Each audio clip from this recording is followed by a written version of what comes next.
ராஜா அவர்கள் அண்ணனுக்கு மரியாதை செய்கிறார்.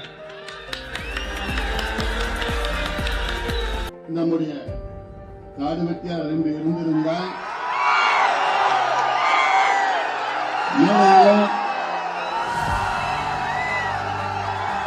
என்னுடன் சேர்ந்து அவரும் நம்முடைய வெற்றி வேட்பாளர் கார்த்தியாயனுக்கு வாக்குகளை சேகரித்தார். அந்த வகையில் இந்த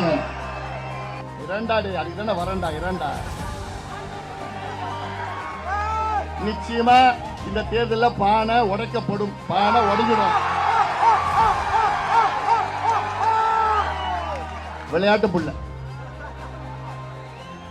அவர் விளையாட்டுத்துறை விளையாட்டு புள்ளையா இருக்கிறார். சினிமால அதாவது மாமன்னன் நடிச்சா போதுமா? தாழ்த்தப்பட்ட சமுதாயத்துக்கு மரியாதை கொடுக்க தெரியுமா? தெரியாத உங்களுக்குலாம் இல்ல.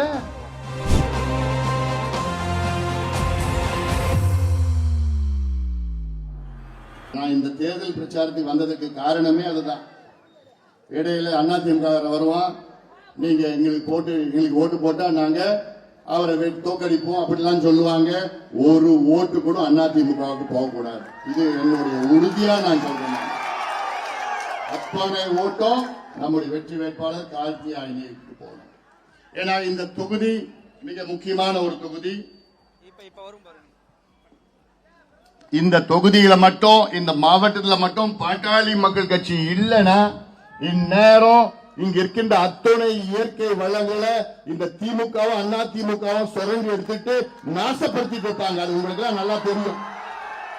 ஐயான ஒரு நபர் இல்லைன்னா அவ்வளவுதான். இங்கெல்லாம் நீங்க நாசப்படுத்தி இந்த காவிரி டெல்டா நாசப்படுத்திட்டு இருப்பானுங்க, இந்த ஆத்தையும் இந்த இவரான ஏரியும் நாசப்படுத்திட்டு இருப்பாங்க. உங்களுக்கு எல்லாம் தெரியும்.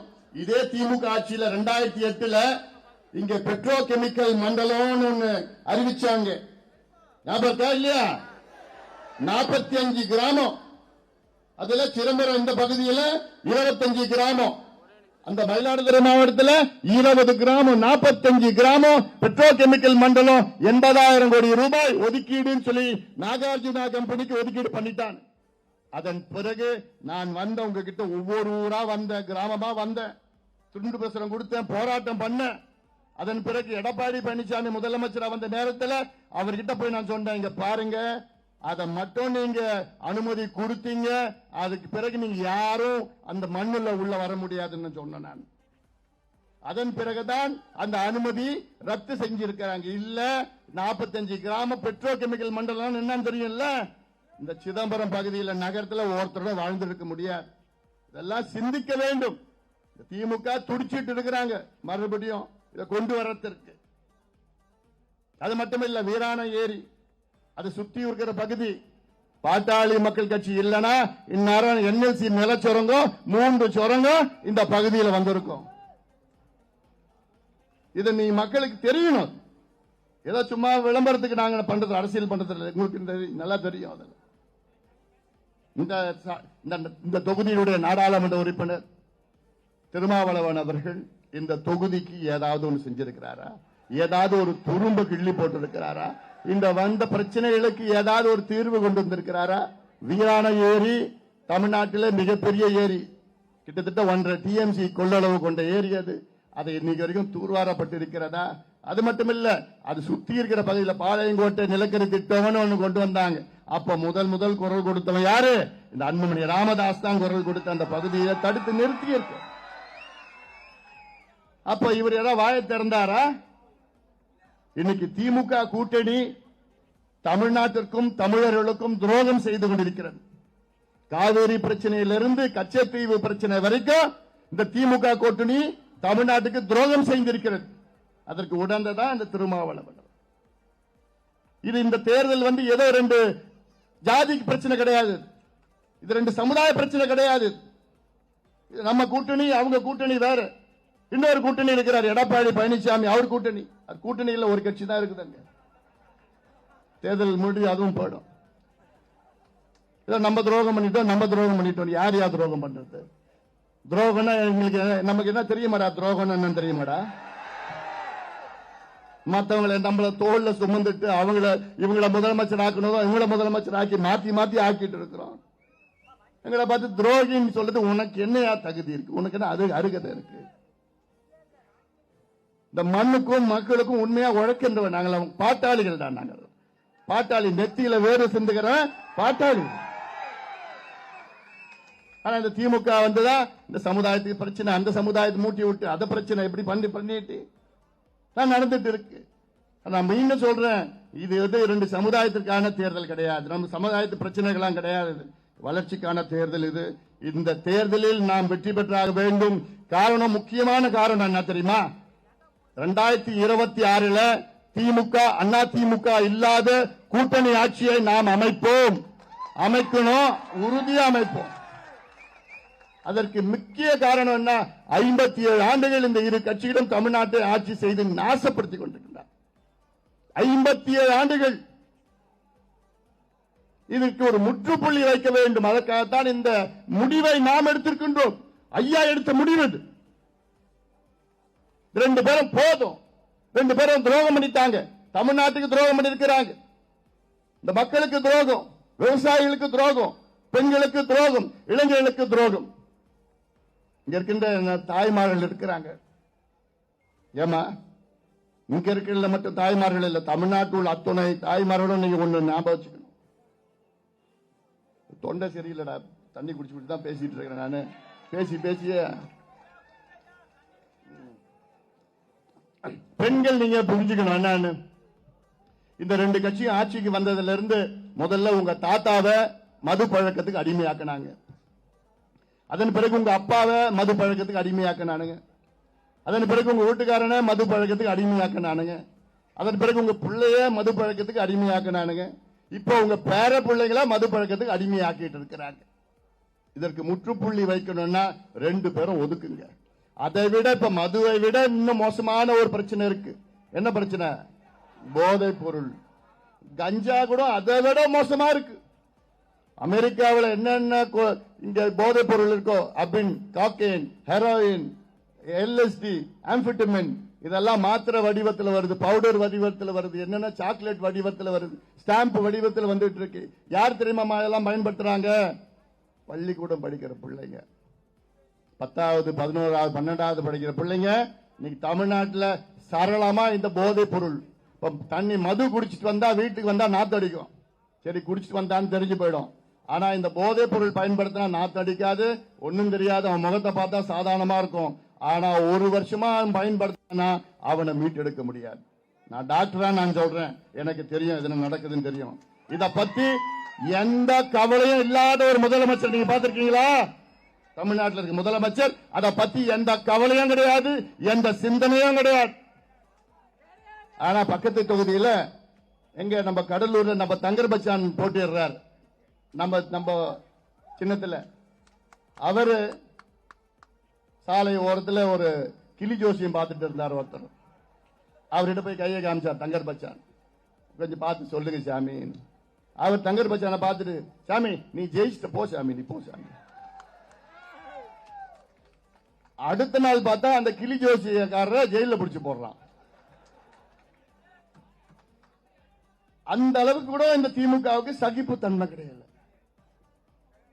ஏயா கிளி ஜோசியரை போய் ஜெயில போடுறிய, சாராயம் விற்கிறவன் வெளியில சுத்திட்டு இருக்கிறான், கள்ள கடத்தல் பண்றவன், கஞ்சா விற்கிறவன், போதைப் பொருள் விற்கிறவன் அவன் கூட நின்று போட்டோ எடுத்துட்டு இருக்கிறான்.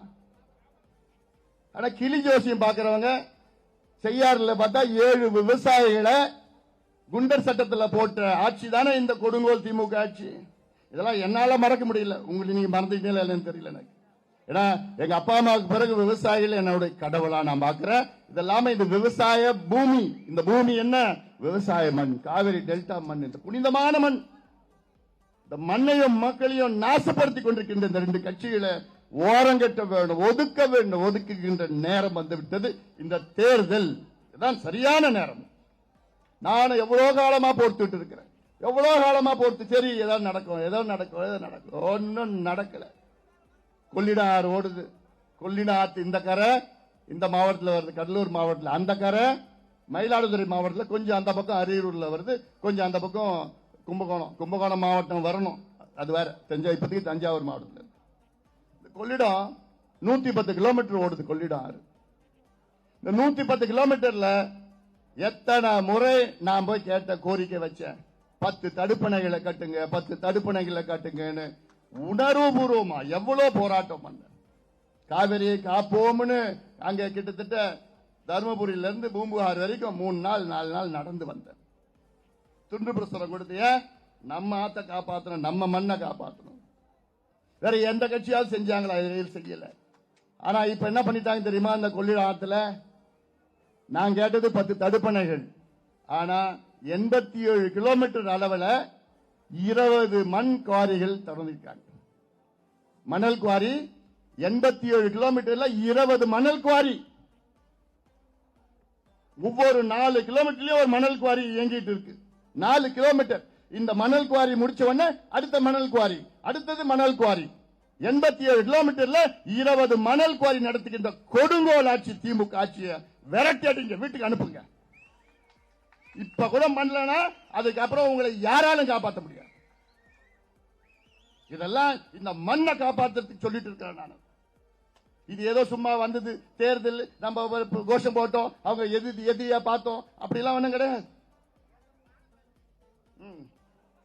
இரண்டாடு அதுக்கு தானே வரண்டா இரண்டா. நிச்சயமா இந்த தேர்தலில் பானை உடைக்கப்படும், பானை உடைஞ்சிடும்.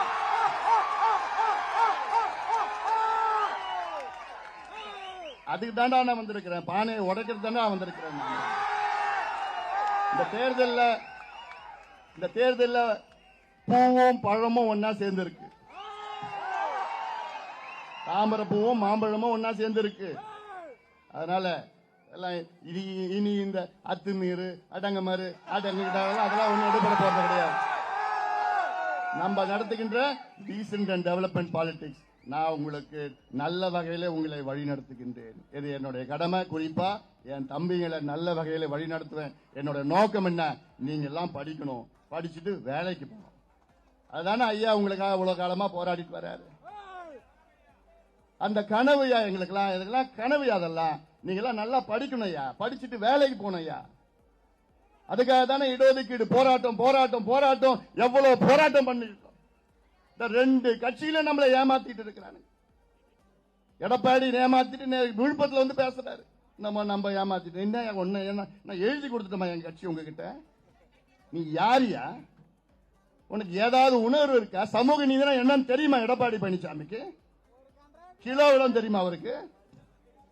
2 கட்சியும் தமிழ்நாட்டை வியாபாரம் செஞ்சுட்டு இருக்கிறாங்க. அதாவது இவங்க 2 பேரும் நிர்வாகம் செய்யல, நிர்வாகம் செய்யறதுக்கு தெரியாது இவங்களுக்கு. அட்மினிஸ்ட்ரேஷன் என்னன்னு இவங்க 2 பேருக்கு தெரியாது. Business, pure business.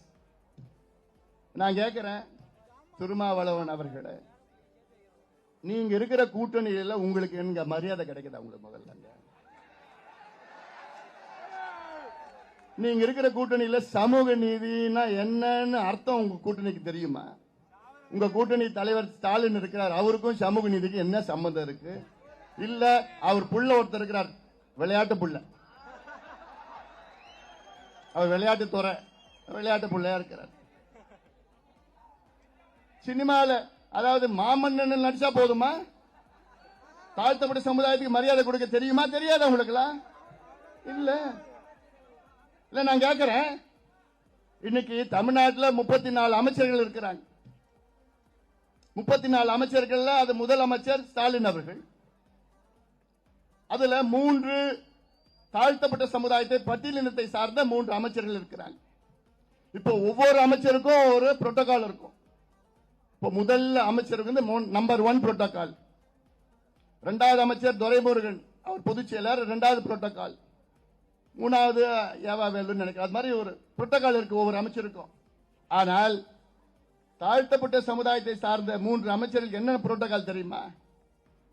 30வது இடத்துல சி.வி. கணேசன், இங்க ஒரு ஊர், அவரு திட்டக்குடி.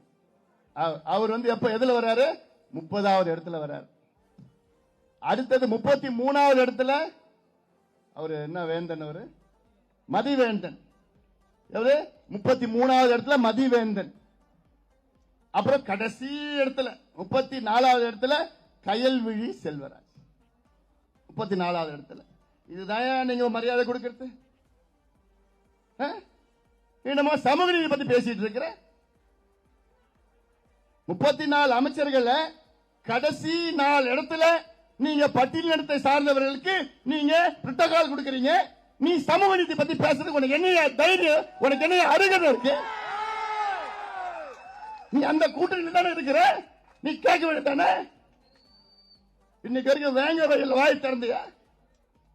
நான் திறந்த ஐயா பேசினாரு சம்பந்தமா. சமூக நீதினா இன்னைக்கு இந்தியாவிலே ஒரே தலைவர் மருத்துவர் ஐயா அவர்கள் மட்டும் யாரும் கிடையாது, வேற யாருக்கும் தகுதி கிடையாது. எங்க ஐயா பேசுறது மட்டும் கிடையாது. இந்த தேர்தல் எடுத்துக்கோ, 10 தொகுதிகள், 10 நாடாளுமன்ற தொகுதியில நம்ம போட்டிடுறோம். அதுல 3 தொகுதிகள் பெண்கள், பெண் வேட்பாளர் 30% இடஒதுக்கீடு. 10 தொகுதியில 2 தொகுதி தாழ்த்தப்பட்ட சமுதாயத்துக்கு பட்டியலினத்திற்கு கொடுத்திருக்கோம். அதுல 20% இடஒதுக்கீடு. உண்மையான இடஒதுக்கீடு, இதுதான் உண்மையான சமூக நீதி. நீங்க பேசுறது வேற, செய்யறது வேற. என்ன பேசிட்டு இருக்கீங்க? பாட்டாளி மக்கள் கட்சி இன்னைக்கு இந்தியாவில், நான் தமிழ்நாட்டில் மட்டும் சொல்ல, இந்தியாவில் ஏதாவது ஒரு கட்சி சொல்லுங்க அதனுடைய பொதுச் செயலாளர் பட்டியலினத்தை சார்ந்தவர் பொதுச் செயலாளர் கொடுக்கணும்னு அரசியல் சாசனத்தில் இருக்காயா, கான்ஸ்டிடியூஷன்ல இருக்காயா? பாட்டாளி மக்கள் கட்சி இருக்கு. நமக்கு கிடைச்ச முதல் அமைச்சர் பதவி யாரு கொடுத்தோம்? இந்த தொகுதி அப்போ சிதம்பரம் தொகுதியை சார்ந்த தலித் எழில்மலை கொடுத்தோம். அடுத்த அமைச்சர் யாரு கொடுத்தோம்? அதே தொகுதி, இந்த தொகுதியை சார்ந்த யாருக்கு? பொன்னுசாமி கொடுத்தோம். அப்படி ஒவ்வொன்றா தாழ்த்தப்பட்ட சமுதாயத்திற்கு இன்னைக்கு அதிகமா செய்த கட்சி தமிழ்நாட்டில் பாட்டாளி மக்கள் கட்சி தான். ஆனா நமக்கு பேர் என்ன? நமக்கு ஜாதி இப்படி அப்படின்னு என்னமோ பேர், எல்லாத்துக்கும் நம்ம தான் பண்ணிருக்கிறோம். நான் மத்திய அமைச்சரா இருந்த நேரத்தில், அதாவது இந்தியாவிலே ஒரே ஒரு இடஒதுக்கீடு யாருமே போராடாம, யாருமே கேட்காம, யாருமே கோரிக்கை வைக்காம, யாருமே சண்டை போடாம கிடைச்ச ஒரே ஒரு இடஒதுக்கீடு இந்தியாவில். அது கொடுத்தது பாட்டாளி மக்கள் கட்சி. என்ன இடஒதுக்கீடு தெரியுமா? நான் மத்திய அமைச்சராக இருந்த நேரத்தில் ஆல் இந்தியா என்ட்ரன்ஸ் எக்ஸாம்ல தாழ்த்தப்பட்ட சமுதாயம் மற்றும் பழங்குடி சமுதாயத்திற்கு MBBS மற்றும் MBBS PG சீட்ல இடஒதுக்கீடு கொண்ட கட்சி, கொடுத்த கட்சி பாட்டாளி மக்கள் கட்சியா? நாங்க கொடுத்தியா? 2 பேரும் ஒதுக்குகின்ற காலம் வந்து விட்டது. அதுதான் இந்த தேர்தல். நீங்களா எங்களுக்கு கொடுக்க வேணாயா இடஒதுக்கீடு, எங்களுக்கு வேணாம், நாங்களே பார்த்துப்போம். 2026 நாங்க கையெழுத்து போட போறோம். நீங்க எதுவும் பண்ண வேண்டாம், எதையும் கிழிக்க வேண்டாம், நாங்க கையெழுத்து போட்டோம். போட்டலாமா? நீ முடிவு பண்ணா போட்டலாம்டா. தமிழ்நாட்டில் எல்லாமே முடிவு பண்ணுங்கடா, உறுதியா போடலாம். ஏடா எனக்கு இதுக்கு மேல கெஞ்ச முடியலடா, இவன் கிட்ட முடியலடா. ஏதாவது கொஞ்சம் இருந்தாலும் பரவாயில்ல. இல்லடா, 2 பேருக்குமே இல்லடா. அது 2 பேருமே என்னன்னு தெரியல, நிர்வாகம் என்னன்னு தெரியல, ஆட்சினா என்னன்னு தெரியல, 2 பேருக்கும் எந்த விவரமும் தெரியல. அப்படியே இருக்கிறாங்க 2 பேரும். அவங்க கிட்ட போய் ஐயா எங்களுக்கு இடஒதுக்கீடு கொடுங்கய்யா, ஐயா எங்களுக்கு சாதிவாரி கணக்கு நடத்துங்க, ஐயா ஒரு 500 டாஸ்மாக் கடையை மூடுங்கய்யா, ஐயா இந்த நீர் மேலாண்மைக்கு கொஞ்சம் ஒதுக்குங்கய்யா, இந்த தடுப்பணை கட்டுங்கன்னு. அதெல்லாம் எந்த கர்மாந்திரம் 2 பேருக்கும் தெரியாது, 2 பேரும் தெரியாது. அதனாலதான் இந்த முடிவு எடுத்திருக்கிறோம். அதனாலதான் இந்த தேர்தலில் நம்ம கார்த்தியாயினி இங்க 2 லட்சம் வாக்குகள் வித்தியாசத்தில் வெற்றி பெறணும். இது காலத்தின் கட்டாயம்.